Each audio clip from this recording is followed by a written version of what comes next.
I want to double down a little bit on the last podcast I left on impact filter, which basically means spending more time on stuff that really hits the bottom line or hits the most important part of your strategy. And I think this is a good way of thinking about your life as well, relationships, or even when you're exercising in the gym, any of that stuff, your diet. Just spending more time on what actually matters and not all the flutter. So with me, I realize as I'm talking about this is more of a problem for me than I would like to admit. And I can get caught up in trying to learn so many things or be really good at so many things. But there's only a few things that I'm probably better at than most people because of my personality or my skill set. And everyone has those unique things for them. It doesn't make me special. It's just everyone has something that they're going to have a little bit of an edge at.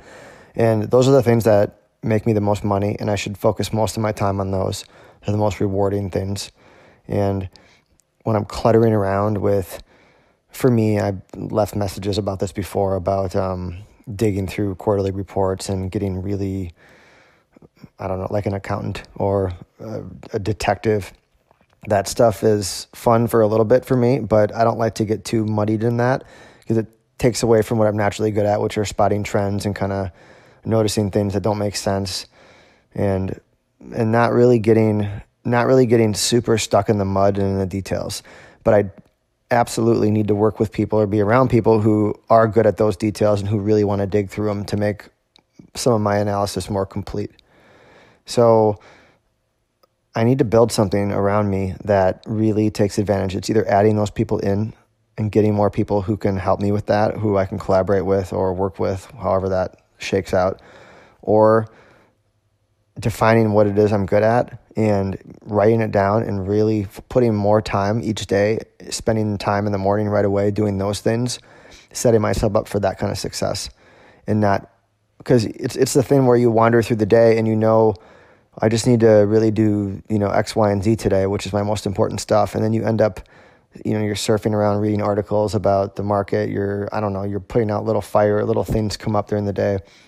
And you end up spending like 15% of your day on the stuff that actually really matters. And if you can just turn that ratio upside down and spend a few hours in the morning on it, I think it makes all the difference.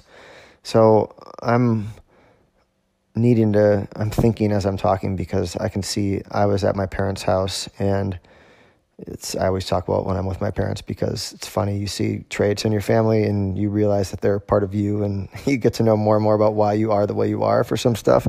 But I see things happening with them that are similar, that focusing on things that don't really matter, getting caught up in details, and that sucks your energy and bogs you down when it can be plainly obvious to someone else outside of you that you should stick to this and delegate these other things, or hire someone to do those things, or whatever it is.